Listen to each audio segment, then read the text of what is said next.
Hello aspirants, welcome to Unlock GS Academy. चलिए start करते हैं सितंबर मंथ का 15 सेशन, जिसमें हम न्यूज़पेपर की एग्जाम ओरिएंटेड इंपॉर्टेंट न्यूज़ को मल्टीपल चॉइस क्वेश्चन के थ्रू कवर करते हैं। तो चलिए देख लेते हैं आज हम कौन से टॉपिक कवर करने वाले हैं। प्रीवियस 92 टॉपिक हम प्रीवियस 14 सेशन में कवर करा चुके हैं, जिसका लिंक आपको डिस्क्रिप्शन में मिल जाएगा। आज हम देखेंगे ग्लोबल एनवायरनमेंट फैसिलिटी के बारे में। देन हम बात करेंगे एक report the national programme on advance chemistry cell ACC energy storage के बारे में। देन हम एक क्वेश्चन डिस्कस करेंगे न्यूक्लियर फ्यूजन रिएक्शन के बारे में। एक क्वेश्चन डिस्कस करेंगे शेड्यूल्ड ट्राइब्स के बारे में। एक ऑर्गेनाइजेशन बेस्ड क्वेश्चन देखेंगे, जिसमें आज हम सार्क ऑर्गेनाइजेशन के बारे में चर्चा करेंगे। तो चलिए देख लेते हैं first question global environment facility से संबंधित है, जिसमें आपके सामने 3 स्टेटमेंट दिए गए हैं। फर्स्ट स्टेटमेंट में कहा गया है कि ग्लोबल एनवायरनमेंट फैसिलिटी इस्टेब्लिश हुई थी during the Rio Earth Summit in 1992। Second statement में कहा गया है कि global environment facility jointly manage की जाती है by the United Nation Development Programme, the World Bank and the United Nation Environment Programme के द्वारा। थर्ड स्टेटमेंट में कहा गया है कि ग्लोबल एनवायरनमेंट फैसिलिटी फाइनेंस करती है इंपॉर्टेंट ग्लोबल कन्वेंशंस को, जो कि एनवायरनमेंट से संबंधित वर्क करते हैं। तो इसमें आपको करेक्ट स्टेटमेंट फाइंड आउट करना है। इसमें देख लेते हैं इसका आंसर। इसमें first statement, second statement and third statement तीनों ही करेक्ट हैं, तो इसके लिए इसका जो आंसर हो जाएगा 1, 2 एंड 3। चलिए देख लेते हैं इसके बारे में other facts. Global environment facility है वो इस्टेब्लिश हुई थी during the Rio Earth Summit in 1992। ये बेस्ड है वाशिंगटन DC, यूनाइटेड स्टेट्स में। जो ग्लोबल एनवायरनमेंट फैसिलिटी है वह जॉइंटली मैनेज की जाती है by the UNDP, World Bank and the United Nation Environment Programme के द्वारा। इसमें 183 नेशंस इसके अंतर्गत हैं। साथ ही साथ इसमें पार्टनरशिप है with civil society organisation, international institutions, private sector, जो कि एड्रेस करते हैं environmental issue across the globe. ये एक फाइनेंशियल मैकेनिज्म है जो इस्टेब्लिश किया गया था help tackle our planet's most pressing environmental problems के लिए। ये प्रोवाइड कराता है fund to the developing countries and the transition economies को। 4 प्रोजेक्ट रिलेटेड होने चाहिए climate change, biodiversity and ozone layer से संबंधित। इसके अलावा जो ग्लोबल एनवायरनमेंट फैसिलिटी है जो फाइनेंस करती है इंपॉर्टेंट ग्लोबल कन्वेंशंस को, जो कि एनवायरनमेंट के लिए वर्क करते हैं। इसमें जो ग्लोबल कन्वेंशंस हैं, जैसे कि United Nation Convention on Biological Diversity, United Nation Framework Convention on Climate Change, United Nation Convention to combat desertification, Stockholm Convention on persistent organic pollutants and Minamata Convention on mercury. तो ये इस facility के द्वारा इनको financial mechanism provide कराया जाता है। चलिए देख लेते हैं इन कन्वेंशंस के बारे में 1 by 1 करके। सबसे पहले बात करते हैं हम United Nation convention of biological diversity. ये रिस्पॉन्सिबल है for the conservation for biological diversity, and ये जो अस्तित्व में आई थी, ये आई थी रियो अर्थ समिट 1992 के अंतर्गत। इसमें अभी 196 कंट्रीज इसमें शामिल हैं। ये एक लीगली बाइंडिंग ट्रीटी है। इसके अलावा इसका जो हेडक्वार्टर है वह मॉन्ट्रियल कनाडा में है। इसने जो नगोया कॉन्फ्रेंस हुई थी उसके अंतर्गत इसने आईची टारगेट को एडॉप्ट किया था, जो कि अचीव करना था 2020 तक।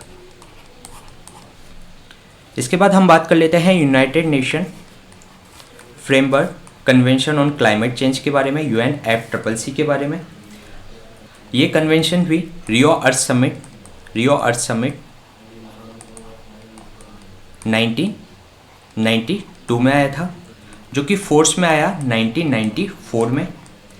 इसमें जो हर एक साल इसकी जो मीटिंग होती है वो कॉन्फ्रेंस ऑफ पार्टीज़ के रूप में जानी जाती है। और कॉन्फ्रेंस ऑफ पार्टीज़ कब से हो रही है? 1995 से। और जो इसकी जो कॉन्फ्रेंस ऑफ पार्टीज़ जो फर्स्ट हुई कॉन्फ्रेंस ऑफ पार्टीज़ 1 वह आयोजित की गई थी बर्लिन जर्मनी के अंतर्गत, बर्लिन जर्मनी में। ये एक ऐसी कन्वेंशन है जिसके अंतर्गत यूनिवर्सल मेंबरशिप इसके अंतर्गत है। 197 कंट्री इसकी मेंबर हैं। इसके ओरिजिन के समय इसका जो सेक्रेटरीट था वह जेनेवा में था, लेकिन इसको शिफ्ट कर दिया गया और अब इसका जो सेक्रेटरीट है वह बोन जर्मनी के अंतर्गत है।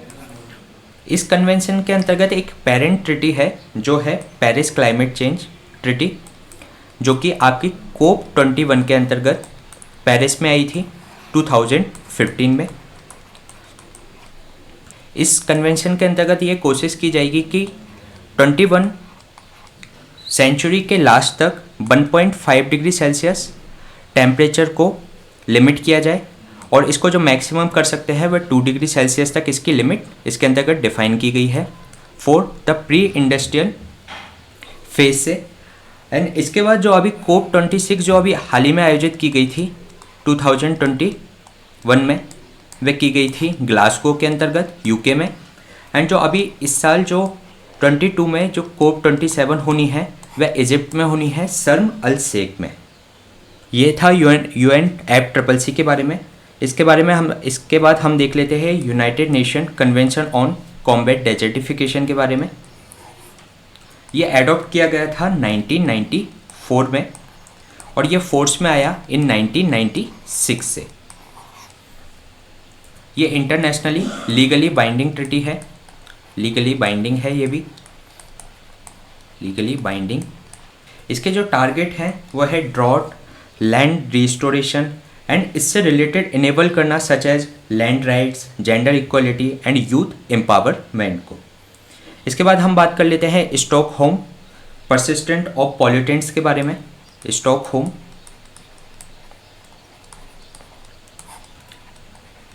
परसिस्टेंट ऑफ पॉल्यूटेंट के बारे में, जो कि कॉन्फ्रेंस ऑफ पार्टीज 10 के अंतर्गत अस्तित्व में आई 2001 में, और ये फोर्स में आई इन 2004। परसिस्टेंट ऑर्गेनिक पॉल्यूटेंट्स एक carbon based organic chemical substance होते हैं जिनकी प्रॉपर्टी होती है, जिनकी लाइफ स्पैन ज़्यादा होती है, साथ ही साथ इनका जो डिस्ट्रीब्यूशन होता है वह आपका सॉइल में, वाटर में एंड एयर में होता है। सॉइल, वाटर एंड एयर के अंतर्गत इनका डिस्ट्रीब्यूशन होता है। थर्ड, ये हमारे जो फूड चेन होती है उसके अंतर्गत एक्यूमुलेट हो जाते हैं। इनकी टॉक्सिसिटी हाई होती है। इसके अलावा इनका जो बायो एक्यूमुलेशन होता है इन द एनवायरनमेंट, जो कि एक्यूमुलेट होकर इनका कंसंट्रेशन बढ़ा देता है, और जो कि बाद में फूड चेन में भी शामिल हो जाते हैं, जो कि फाइनली ह्यूमन को निगेटिवली इम्पैक्ट करते हैं।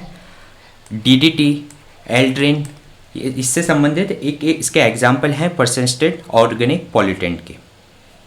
इसके अलावा हम मिनमाटा कन्वेंशन के बारे में जान लेते हैं। मिनमाटा कन्वेंशन ऑन मरकरी, ये आपकी इंटरनेशनल ट्रिटी है जो कि 2013 में अस्तित्व में आई, और ये फोर्स में आई इन 2017।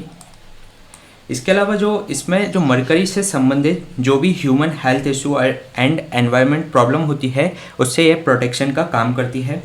इसके अलावा इसमें जो मिनमाटा है, मिनमाटा एक जापान की एक सिटी है जिसकी एक सिंबॉलिक इम्पोर्टेंस है, क्योंकि इस सिटी ने ये डिवास्टेटिंग इंसिडेंट हुए थे यहाँ पर मरकरी पॉइजनिंग से संबंधित, तो इसके लिए इसके एक सिंबॉलिक इम्पोर्टेंस के रूप में मिनमाटा को मरकरी के लिए कन्वेंशन का नाम दिया गया है। इसमें 128 कंट्रीज इसकी पार्टनर कंट्री हैं। ये था ग्लोबल एनवायरनमेंट फैसिलिटी से संबंधित। चलिए चलते हैं नेक्स्ट क्वेश्चन पे। नेक्स्ट क्वेश्चन एक रिपोर्ट बेस्ड क्वेश्चन है जिसमें पूछा गया है कि the national programme on advance chemistry cell ACC energy storage है, तो ये रिपोर्ट किसके द्वारा रिलीज की गई है। इस पर 4 ऑप्शन दिए गए हैं, Irina, international energy agency, NITI Aayog, bureau of energy agency. तो चलिए देख लेते हैं इसका आंसर। इसमें जो ये रिपोर्ट रिलीज की गई है नीति आयोग के द्वारा। इसके बारे में अदर फैक्ट्स देख लेते हैं।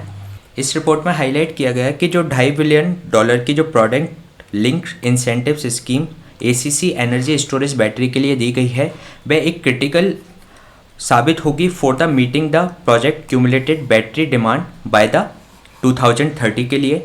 इसके अलावा जो क्यूमुलेटेड बैटरी डिमांड है वो कितनी रहने वाली है, 106 to 260 गीगावाट हावर, जो कि इम्पोर्टेंट है successfully for countries present for the electrical vehicles, और जो कि एडॉप्शन करना है हमें ग्रिड डिकार्बोनाइजेशन के लिए। इसके अलावा गवर्नमेंट ने अप्रूव की थी PLI scheme for national programme on ACC battery storage के लिए for achieving the manufacturing capacity. कितनी manufacturing capacity? 50 gigawatt of the ACC for enhancing India's manufacturing capabilities के लिए। इसके अलावा जो मैन्युफैक्चरर्स हैं वह एक्सपेक्टेड इसको कमिट कर रहे हैं कि 25% हम डोमेस्टिक वैल्यू एडिशन कर लेंगे with in the 2 years and minimum 60% of the value addition कर लेंगे विद इन द 5 ईयर्स।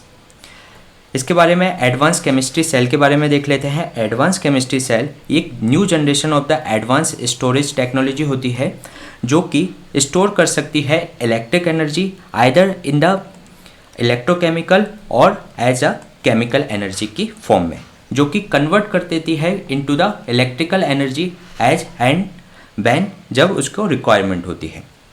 इसके अलावा जो बैटरी स्टोरेज है ये कैटर करता है not only to the electric vehicle but also to the consumer electronic industries and the electricity grids के लिए।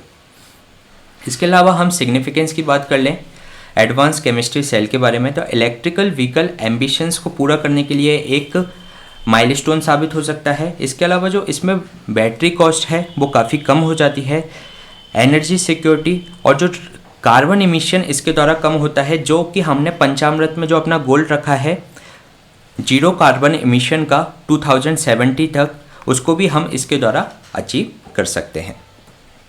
इसके अलावा हम इसमें नीति आयोग के बारे में भी जान लेते हैं।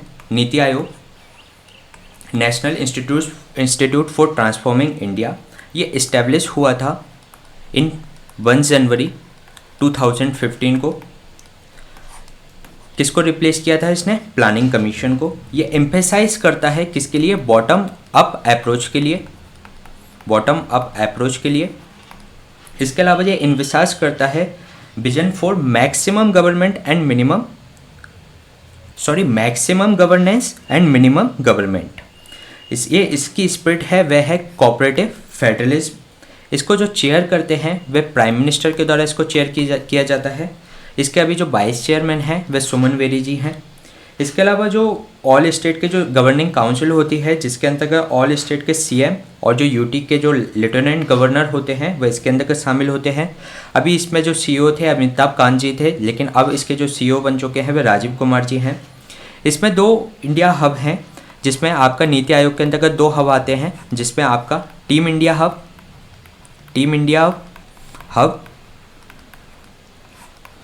एंड सेकंड है knowledge and innovation hub.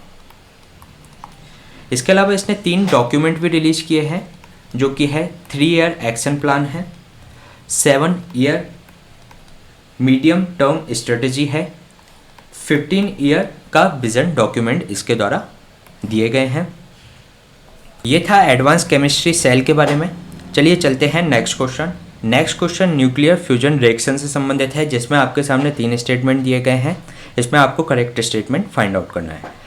First statement में कहा गया है कि न्यूक्लियर फ्यूजन डिफाइन करती है as the disintegration of the one large molecules into a several small nuclei with the subsequent release of huge amount of energy.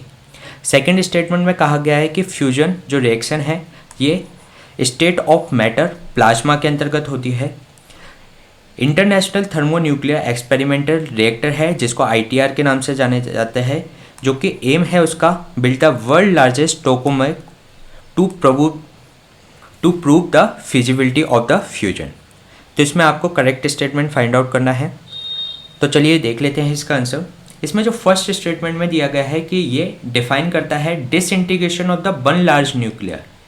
तो ये one large nuclei की डिसइंटीग्रेशन को डिफाइन ना करते हुए इसमें जो सेवरल स्मॉल जो न्यूक्लियाई होती हैं वह कंफ्यूज होकर एक लार्ज न्यूक्लियाई जनरेट करते हैं और वो एक large amount of energy generate करती है। तो इसमें जो फर्स्ट स्टेटमेंट है वह रॉन्ग हो जाता है। सेकंड स्टेटमेंट में जो प्लाज्मा मैटर की बात की गई है कि ये इस रिएक्शन में ये प्लाज्मा मैटर की स्टेट में होता है, तो ये करेक्ट स्टेटमेंट है। ITR एक फ्यूजन रिएक्शंस की फिजिबिलिटी को चेक करने के लिए ये एक एक्सपेरिमेंटल रिएक्टर है, तो ये स्टेटमेंट भी इसमें करेक्ट है। तो इसका जो आंसर हो जाएगा वह हो जाएगा 2 and 3 ओनली। चलिए देख लेते हैं इसके बारे में अदर फैक्ट। अभी इसका कॉन्टेक्स्ट क्या रहा कि जो रिसर्चर्स ने बताया कि जो साउथ कोरिया का जो न्यूक्लियर फ्यूजन रिएक्टर है K-STAR, वो उसने रीच कर लिया temperature over the 100 million degree Celsius, जो कि नियरली 7 टाइम्स है कोर ऑफ द सन के। इसके अलावा जो द रिएक्टर ने इसके जो सिग्निफिकेंस देख लेते हैं कि इतनी टेम्परेचर अचीव करने के क्या सिग्निफिकेंस हो सकते हैं। तो ये रिएक्टर ने जो अचीव किया है simultaneous sustainability of heat and plasma stability for 30 second तक ये इसकी रिएक्शन रही, जो कि आगे फ्यूचर में इस तरीके के जो रिएक्टर है उसको स्केल अप किया जा सकता है और उसको वायबल बनाया जा सकता है। इसमें जो 1 किलोग्राम ऑफ फ्यूजन फ्यूल था जो कि कंटेन करता है about 10 million times energy H, जो कि हमारे कोल ऑयल और गैस से में होते हैं उससे 10 मिलियन टाइम्स इसकी एनर्जी होती है। इसके बाद देख लेते हैं इसके बारे में न्यूक्लियर फ्यूजन के बारे में। न्यूक्लियर फ्यूजन डिफाइन किया जाता है combining of several small nuclei into a one large nucleus with the subsequent release of the huge amount of the energy. ये एक अपोजिट रिएक्शन है, किससे? एक फिजन रिएक्शन होती है, एक फ्यूजन रिएक्शन। ये फ्यूजन रिएक्शन से अपोजिट रिएक्शन है जिसमें हैवी आइसोटोप्स स्प्लिट होते हैं 2 पार्ट्स में। अगर हम ये फ्यूजन रिएक्शन की बात करें तो ये जो एनर्जी है जो कि सन के अंतर्गत भी पावर जनरेट का काम करती है। इसके अलावा ये एक लिमिटलेस एनर्जी है और एक क्लीन एनर्जी सोर्स ये हो सकता है। ये सन की बात करें तो एक्सट्रीम प्रेशर जो प्रोड्यूस करता है इट्स इमेंस ग्रेविटी, जो कि कंडीशन पैदा करती है फ्यूजन होने के लिए। जो फ्यूजन रिएक्शन जो होती है वह स्टेट ऑफ जो मैटर होता है वो प्लाज्मा मैटर होता है। ये प्लाज्मा एक मैटर की एक फॉर्म होती है जिसके अंतर्गत हॉट चार्ज जो गैस होती है in the positive ions and the free moving electrons के रूप में होते हैं। यह एक यूनिक प्रॉपर्टी रिप्रेजेंट करता है जो कि डिफरेंट होते हैं from the solid, liquid and gases से।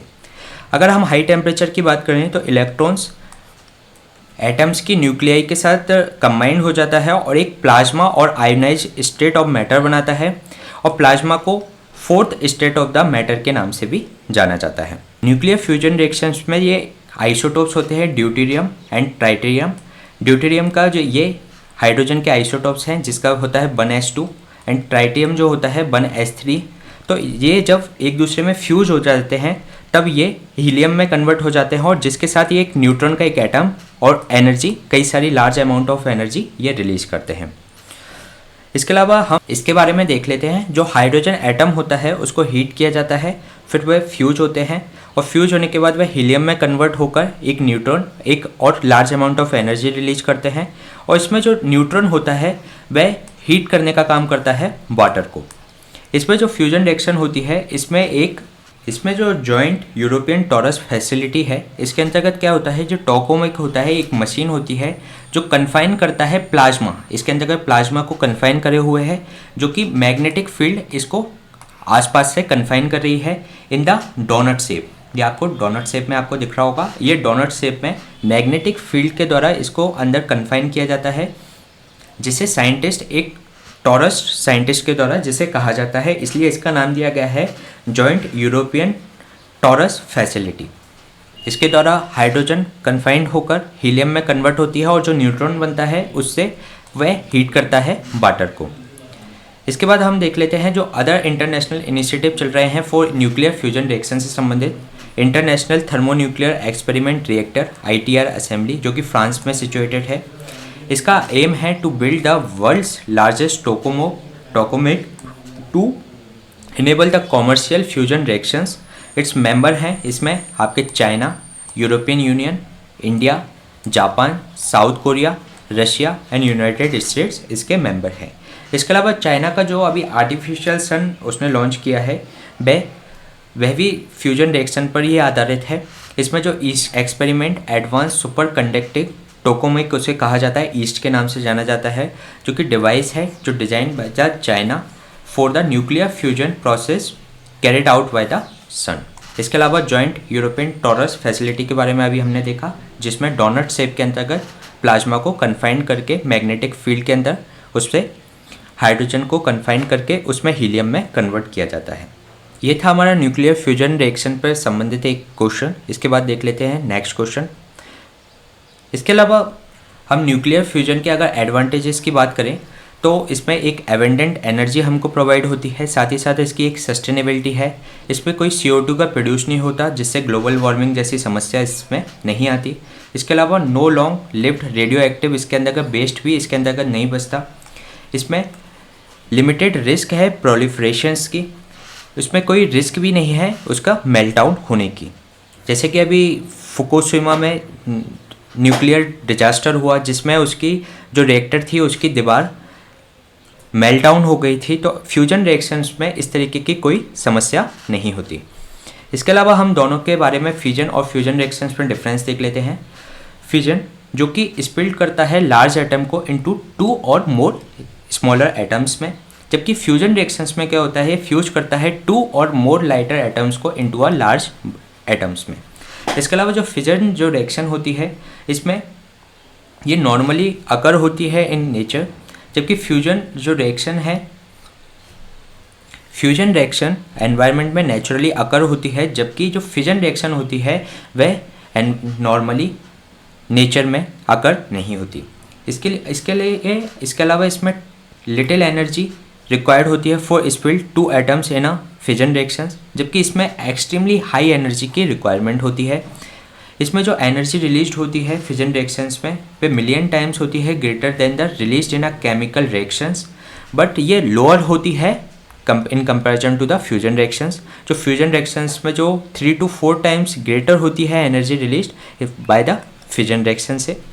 इसके अलावा जो फिजन यूज किया जाता है इन न्यूक्लियर पावर प्लांट में, जबकि फ्यूजन अभी एक एक्सपेरिमेंटल टेक्नोलॉजी है जिस पर अभी काम चल रहा है फॉर प्रोड्यूसिंग द पावर। ये था हमारा न्यूक्लियर फ्यूजन से संबंधित क्वेश्चन। चलिए चलते हैं नेक्स्ट क्वेश्चन। ये इसमें आपको मैच द फॉलोइंग दी गई है जिसमें आपको करेक्ट पेयर आपको मैच करना है। इसमें ट्राइब दी गई है, उससे संबंधित स्टेट दिए गए हैं, आपको इसमें से करेक्ट मैच करना है। इसमें फर्स्ट में कहा गया है हट्टी ट्राइब, ये हिमाचल प्रदेश से संबंधित है। बिंजिया ट्राइब ये कर्नाटक से संबंधित है। बेटा कुरवा ट्राइब ये छत्तीसगढ़ से संबंधित है। तो चलिए देख लेते हैं इसका आंसर। इसमें जो फर्स्ट दिया गया है कि हट्टी ट्राइब हिमाचल प्रदेश से संबंधित है, ये करेक्ट है, जबकि जो बिंजिया ट्राइब के बारे में कर्नाटक का दिया गया है ये गलत है, जबकि ये है छत्तीसगढ़ में। एंड थर्ड में बेटा कुरवा ट्राइब ये छत्तीसगढ़ में ना होकर ये है आपकी कर्नाटक में। तो इसमें फर्स्ट करेक्ट है, सेकंड रॉन्ग, थर्ड रॉन्ग, तो इसलिए जो इसका आंसर हो जाएगा A1 ओनली। चलिए जान लेते हैं इसके बारे में अदर फैक्ट्स। अभी रिसेंटली गवर्नमेंट ने अप्रूव किया है कुछ कम्युनिटीज़ को in the list of the scheduled tribes, जिसमें छत्तीसगढ़, तमिलनाडु, कर्नाटक, हिमाचल प्रदेश और उत्तर प्रदेश की कुछ ट्राइब्स शामिल हैं, जो कि कई समय से डिमांड कर रही थी for inclusion in scheduled tribes list में। अब जान लेते हैं शेड्यूल्ड ट्राइब्स का लिस्ट में ऐड होने का जो प्रोसीजर क्या होता है। इसमें क्या रेस्पेक्टिव स्टेट गवर्नमेंट के द्वारा रिकमेंडेशन दी जाती है किसी ट्राइब्स के बारे में कि उनको इंक्लूड किया जाए इन द शेड्यूल्ड ट्राइब, और फिर ये रेस्पेक्टिव गवर्नमेंट अपनी जो रिकमेंडेशन है वो ट्राइबल अफेयर मिनिस्ट्री को भेजती है, जो कि रिव्यू करती है, और ये अपनी जो रिकमेंडेशन जो रिव्यू करती है वह रजिस्ट्रार जनरल ऑफ इंडिया की रिपोर्ट पर करती है। फिर जब ये रिव्यू करने के बाद इसको फर्दर फॉरवर्ड करती है for national commission of scheduled tribes के लिए। National commission of scheduled tribes फिर जो इस रिपोर्ट को, इस रिव्यू रिपोर्ट को आगे कैबिनेट के लिए भेज देती है, और कैबिनेट का डिसीजन फिर इसमें फाइनल होता है और प्रेसिडेंट के द्वारा उनको नोटिफाई कर दिया जाता है। इसके अलावा हम देख लेते हैं इसमें जो अभी ट्राइब इंक्लूड की गई हैं उनके बारे में। जो हट्टी ट्राइब है ये बिलोंग करती हैं हिमाचल प्रदेश से। ये क्लोज निट कम्युनिटी हैं जो कि अपने ट्रेडिशन के कारण इस नाम से जानी जाती हैं। For selling home grown vegetables ये सेल करते हैं, crops, meat and wool, and जो स्मॉल मार्केट इनको जो कहा जाता है वह कहा जाता है हाट के रूप में। और ये कम्युनिटी है वह काफ़ी समय से डिमांड कर रही थी सिंस 1967 से। जब इनको 1967 में क्या हुआ था, उत्तराखंड के जो जौनासर बावर एरिया है वहाँ पर रहने वाले ट्राइब्स को ये स्टेटस दे दिया गया था, जबकि जो हिमाचल प्रदेश में ये सिरमौर डिस्ट्रिक्ट में लगते हैं उन्हें उस समय ये नहीं दिया गया था स्टेटस। तो तभी से ये लोग मांग कर रहे थे कि हमें भी शेड्यूल्ड ट्राइब का स्टेटस दिया जाए। इसके अलावा तमिलनाडु की नारी कोरवान एंड कुरी विक्रान एक ये ट्राइब है जो कि नोवेडिक ट्राइब्स हैं। इसमें जो नारी कुरवास हैं वह जैकल्स कैचर के रूप में जाने जाते हैं, जबकि कुर्वी कारास हैं वह बर्ड ईटर्स के नाम से जाने जाते हैं। जो प्राइड करते हैं themselves on their traditional occupation है जो इनका हंटिंग एंड गैदरिंग का। इसके बाद बिंजिया ट्राइब के बारे में जान लेते हैं। बिजिया ये झारखंड एंड उड़ीसा में शेड्यूल ट्राइब के रूप में लिस्टेड थी, लेकिन अभी ये छत्तीसगढ़ में नहीं थी। अब इनको छत्तीसगढ़ में भी अभी कैबिनेट ने अप्रूव किया है। जो बिंजिया है एक non vegetarian and agriculture man stay है फॉर देयर इकोनॉमी का, और जो ये बीफ नहीं खाते, पोर्क नहीं खाते, but consume alcoholic drink including the Handia, जिसको हम बोलते हैं राइस बियर। इसके अलावा गौंड कम्युनिटी जो कि उत्तर प्रदेश से संबंधित है, कैबिनेट ने अप्रूव किया है proposal to the bring the Gond community residing in 13 district of the Uttar Pradesh under the ST list from the schedule caste list. इस पर इंक्लूड है 5 sub categories of the Gond communities, जिसमें धूरिया, नायक, ओझा, पटहारी एंड राज गोंडा। बेटा कुरवा जो कि कर्नाटक से संबंधित है, इसमें एसटी स्टेटस ग्रांट किया गया है बेटा कुरवा को। एज अ सिनोनिम है ये काडू कुरवा ऑफ कर्नाटक में। जो बेटा कुरवा कम्युनिटी है ये डिमांड किया गया था for ST category for last 30 year से ये डिमांड कर रहे थे। इसके बाद जब एसटी लिस्ट में शामिल हो जाते हैं तो इसके फ़ायदे क्या होते हैं। जो एसटी से संबंधित जो भी स्कीम्स चल रही हैं वह उनको भी मिलने लगती हैं। साथ ही साथ कुछ मेजर बेनिफिट्स हैं जैसे कि post matric scholarship, overseas scholarships, national fellowships, besides educations, concessional loans मिल जाते हैं इनको। नेशनल शेड्यूल ट्राइब फाइनेंस इसको प्रोवाइड हो जाता है for development corporation and hostels for the students.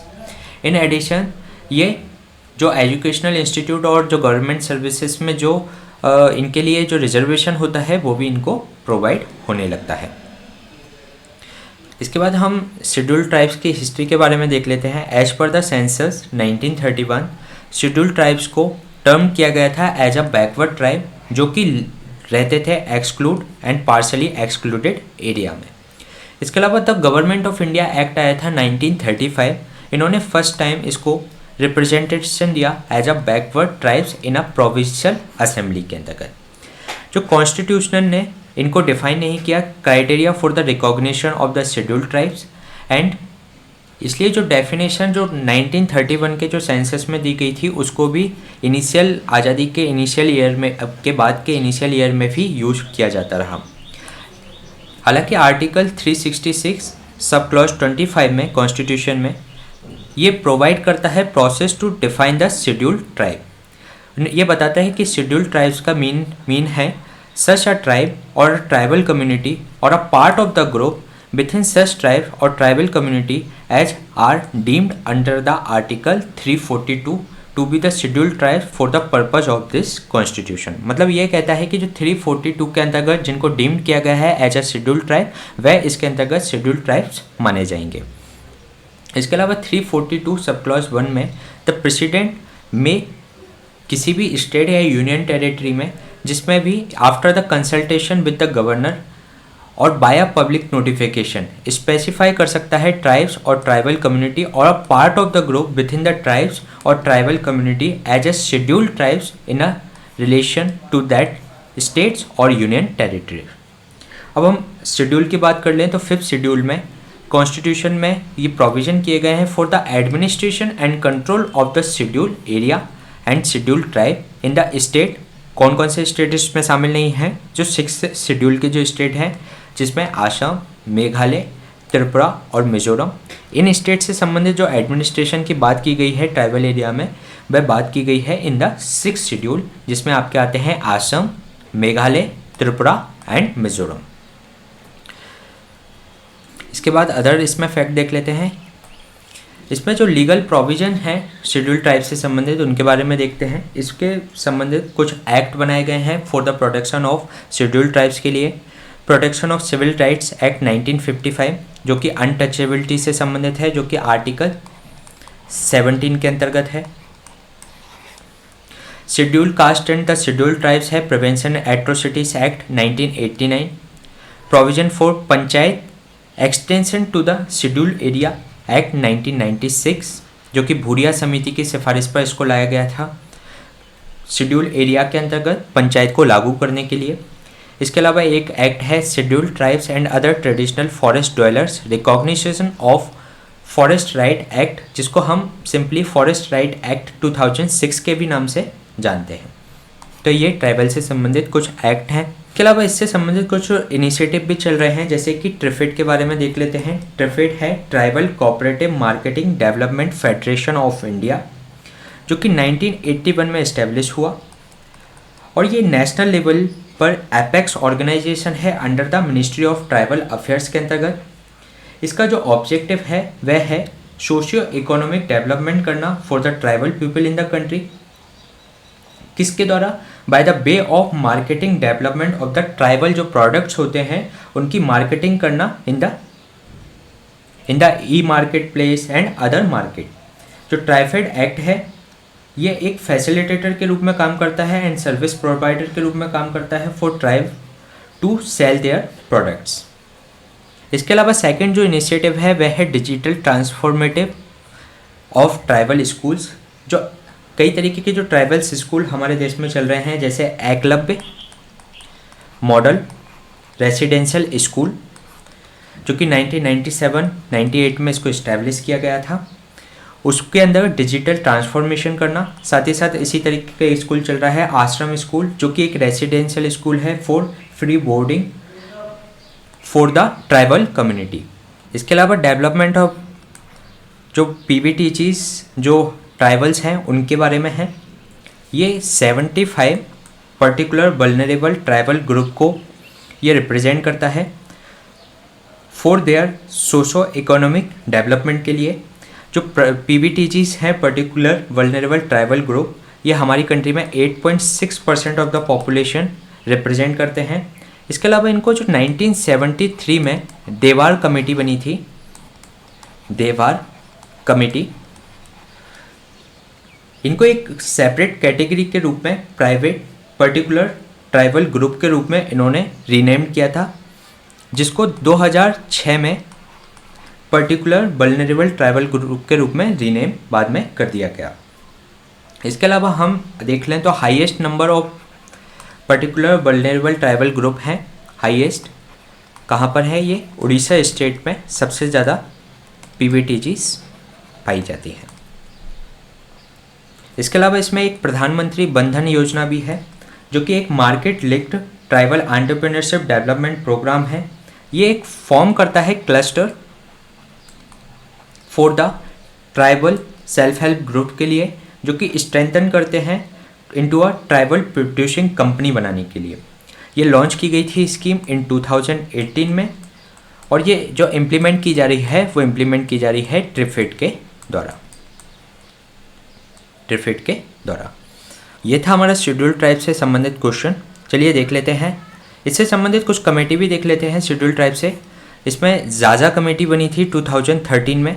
एक भूरिया कमीशन बनाया गया था 2002 और 2004 के अंतर्गत, जिसकी सिफारिश पर ही panchayat extension to the schedule area act तैयार किया गया। इसके अलावा लोकल कमेटी 1965 इसके अंदर फॉर द ट्राइबल कम्युनिटी के लिए बनाई गई थी। इसके अलावा हम सेकंड क्वेश्चन देख लेते हैं। ये एक ऑर्गेनाइजेशन बेस्ड क्वेश्चन है जिसमें सार्क के बारे में कुछ फैक्ट्स दिए गए हैं, जिसमें आपको करेक्ट स्टेटमेंट फाइंड आउट करना है। फर्स्ट स्टेटमेंट में कहा गया है कि the South Asian Association of Regional Cooperation है इस्टेब्लिश किया गया था with the signing of SAARC charter in Dhaka in 1985। Second statement में कहा गया है कि जो सार्क का सेक्रेटरीट है इस्टेब्लिश किया गया था इन काठमांडू इन 1987। इसके अलावा जो साउथ एशियन यूनिवर्सिटी है ये एक इंटरनेशनल यूनिवर्सिटी है, लोकेटेड है इन इंडिया। तो इसमें आपको करेक्ट स्टेटमेंट फाइंड आउट करना है। चलिए देख लेते हैं इसका आंसर। इसमें फर्स्ट स्टेटमेंट में जो दिया गया है कि ये 1985 में इस्टेब्लिश हुआ था, ये करेक्ट स्टेटमेंट है। इसका जो सेक्रेटरीट बना था 1987 में काठमांडू में बना था, ये भी करेक्ट स्टेटमेंट है। एक साउथ एशियन यूनिवर्सिटी है जो कि एक इंटरनेशनल यूनिवर्सिटी है जो कि लोकेट है इन इंडिया, तो ये भी आपका करेक्ट स्टेटमेंट है। इसलिए जो इसका आंसर हो जाएगा वह D 1, 2 एंड 3 हो जाएगा। इसके बारे में, इसकी मेंबर कंट्रीज़ के बारे में देख लेते हैं। इसमें 8 कंट्री मेंबर हैं इसकी, जिसमें अफ़गानिस्तान, पाकिस्तान, मालदीव्स, इंडिया, श्रीलंका, नेपाल, भूटान एंड बांग्लादेश। इसके अलावा इसमें कुछ 9 ऑब्जर्वर कंट्री भी हैं, जिसमें आपकी Australia, China, European union, Iran, Japan, Republic of Korea, Mauritius, Myanmar and United states of America. इसमें कुछ प्रिंसिपल ऑर्गन्स हैं, उनके बारे में भी देख लेते हैं। एक meeting of heads of the state और गवर्नमेंट, ये इसकी मीटिंग एनुअली समिट लेवल पर इसको आयोजित की जाती है। सेकंड है standing committee of foreign secretary, ये कमेटी प्रोवाइड्स कराती है overall monitoring, coordination and determines the priorities, mobilize resources and approve the project and financing के लिए। इसका जो सेक्रेटरीट है, ये सार्क जो सेक्रेटरीट है इस्टेब्लिश हुआ था इन काठमांडू इन 16 जनवरी 1987। इसका जो रोल है वह है कोऑर्डिनेट करना, मॉनिटर करना, इम्प्लीमेंटेशन ऑफ सार्क की जो एक्टिविटीज़ हैं, सर्विसेज हैं, मीटिंग्स को, association and serve as a channel for the communication किसके बीच में, between the amongst the SAARC countries and other international organization के बीच में। जो सेक्रेटरीट कंप्राइज करता है सेक्रेटरी जनरल, 7 डायरेक्टर इसके अंतर्गत हैं and the general service staff इसके अंतर्गत होता है। इसमें जो सेक्रेटरी जनरल जो अपॉइंट किया जाता है वो अपॉइंट किया जाता है by the council of the minister. इसके अलावा इसके बारे में हम देख चुके हैं कि सार्क इस्टेब्लिश हुआ था by the SAARC charter in Dhaka on 8 December 1985 को। ये एक आइडिया था regional corporation in South Asia and first raise in 1980 में इसको रेज किया गया था। After the consultation the foreign secretaries of the 7 founding countries थी इसकी, जिसमें बांग्लादेश, भूटान, इंडिया, मालदीव्स, नेपाल, पाकिस्तान, श्रीलंका, जो कि फर्स्ट टाइम मिले थे first time in Colombo in 1981। जो अफ़गानिस्तान था वो इसका जो मेंबर बना वो न्यूएस्ट मेंबर है, जो कि 13th एनुअल समिट 2005 में बना था। इसका जो हेडक्वार्टर की हम बात कर लें, हेडक्वार्टर एंड सेक्रेटरीट की, वह है काठमांडू, नेपाल में। इस जो कॉपरेशन के है, इस कॉपरेशन के फ्रेमवर्क हैं वह बेस्ड हैं respect for the principles of sovereignty, equality, territorial integrity and political independence and non interference in the internal affairs of the other state and mutual benefit. जो ये कॉपरेशन है ये सब्स्टिट्यूट है for a bilateral and multilateral cooperation, but self complement करता है उनके बीच में, लेकिन वे सब्स्टिट्यूट नहीं है किसका, बायलेटरल एंड मल्टीलेटरल कॉपरेशन का। ये कॉपरेशन है ये इनकंसिस्टेंट नहीं करेगा किसको, बायलेटरल एंड मल्टीलेटरल ऑब्लिगेशंस को। इसके अलावा जो इसके प्रिंसिपल ऑर्गन्स के बारे में हम देख चुके हैं, इसकी जो स्पेशलाइज्ड बॉडी के बारे में हम देख लेते हैं। सार्क डेवलपमेंट फंड है, ये इसका प्राइमरी ऑब्जेक्टिव है फंड का for project based collaboration in a social sector such as the poverty alleviation के लिए एंड डेवलपमेंट के लिए। जो सार्क डेवलपमेंट फंड है ये गवर्न किया जाता है by the board consisting of the representative from the ministry of finance of the member states and the governing council है जो सार्क डेवलपमेंट फंड की वह है finance minister of member states overseas the functioning of the board. तो south Asian university की हम बात करें तो साउथ एशियन यूनिवर्सिटी एक इंटरनेशनल यूनिवर्सिटी है जो लोकेटेड है in India. Degree and certificate award किए जाते हैं by the South Asian University के द्वारा at par with the respective degree and certificate awarded by the national university and institution. South Asian regional standard organization है इसके अंतर्गत, जो South Asian regional standard organization SARSO, जो कि इसका secretariat है एट ढाका, बांग्लादेश। ये इस्टेब्लिश किया गया था to achieve and enhance the coordination and cooperation among the SAARC member state in the field of the standardization and conformity assessment. And इसका जो एम है वो हार्मोनाइज करना स्टैंडर्ड्स को, जो अदर कंट्री में जो डिफरेंट कंट्री में डिफरेंट स्टैंडर्ड्स हैं उनको हार्मोनाइज करना, जिससे कि जो फैसिलिटेट कर सके इंट्रा रीजनल ट्रेड को, साथ ही साथ ये एक्सेस कर सकें ग्लोबल मार्केट को। जो सार्क आर्बिट्रेशनल काउंसिल है ये एक इंटर गवर्नमेंटल बॉडी है जिसका ऑफिस पाकिस्तान में है, जो कि प्रोवाइड कराता है legal framework of forum with in the region of fair and efficient settlement for the commercial industrial trade banking, state investment and such other disputes के लिए। तो ये हमने सार्क के बारे में देखा, जिसमें हमने स्पेशलाइज्ड ऑर्गन्स के बारे में देखा, उसके प्रिंसिपल्स जो बॉडी हैं उसके बारे में देखा। ये था हमारा 15 सेशन। इसी तरीके के सेशन हम आपके बीच में लाते रहेंगे। Please stay tune and subscribe the unlock GS academy. Thank you.